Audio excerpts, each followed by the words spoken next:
ಸಂತೋಷದ ಸಂಭ್ರಮದಲ್ಲಿರುವಾಗ ಅದು ಕ್ರೌಡ್ ಆಗೇ ಆಗುತ್ತೆ ಅಂತ ಎಲ್ಲರಿಗೂ ಗೊತ್ತಿರ್ತಕ್ಕಂಥ ವಿಚಾರ.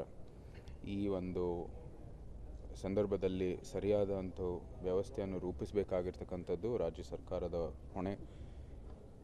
ಕನಿಷ್ಠ 11 ಜನ ಅಷ್ಟೇ ಸ್ಟ್ಯಾಂಪೀಡಲ್ಲಿ ಕಾಲು ತುಳಿತದಲ್ಲಿ ಒಂದು ಏನು ಡೆತ್ತನ್ನಾಗಿದೆ. ಅದು ನಿಜಕ್ಕೂ ನಾವು ನಮ್ಮ ಕಂಡೋಲೆನ್ಸನ್ನು ಕೂಡ ಅರ್ಪಿಸ್ತೀವಿ ಮೃತರಿಗೆ. ದೇವರು ಅವರ ಆತ್ಮಕ್ಕೆ ಒಂದು ಶಾಂತಿಯನ್ನು ಕೊಡಲಿ. ಆದರೆ ಈ ರಾಜ್ಯ ಸರ್ಕಾರದ ನಿರ್ಲಕ್ಷ್ಯ ಮತ್ತು ಈ ನಡೆದಿರ್ತಕ್ಕಂಥ ಕೃತ್ಯ ಬಗ್ಗೆ ಒಂದು ಒಳ್ಳೆ ತನಿಖೆ ಆಗಬೇಕಾಗಿದೆ, ವರದಿಯನ್ನು ಸಲ್ಲಿಸಬೇಕಾಗಿದೆ. ಸಾರ್ವಜನಿಕರಿಗೂ ಕೂಡ ಆ ವರದಿಯನ್ನು ಅವರು ಕೊಡಬೇಕಾಗಿದೆ.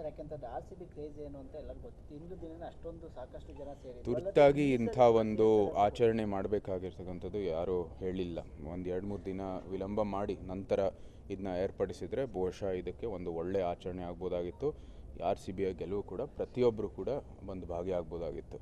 ತುರ್ತಾಗಿ ಮಾಡಿ ತಕ್ಷಣವೇ ಏನೋ ಒಂದು ಸಿದ್ಧತೆಗಳು ಇಲ್ಲದೆ ಇರುವಂಥ ಸಂದರ್ಭದಲ್ಲಿ ಬಹುಶಃ ನಿರ್ಲಕ್ಷ್ಯನೇ ಕಾಣುತ್ತೆ. ಆದರೂ ಸಹ ಈ ಒಂದು ಪ್ರಜಾಪ್ರಭುತ್ವದ ವ್ಯವಸ್ಥೆಯಲ್ಲಿ ಸರಿಯಾದ ಒಂದು ತನಿಖೆ ಆಗಲಿ, ನಂತರ ಅವರ ವರದಿನೂ ಕೂಡ ಎಲ್ಲರಿಗೂ ಅದು ಸಿಗಬೇಕಾಗಿರುವಂಥದ್ದು ಒಂದು ಸೋರ್ಸಲ್ಲಿ ಕೊಡಲಿ.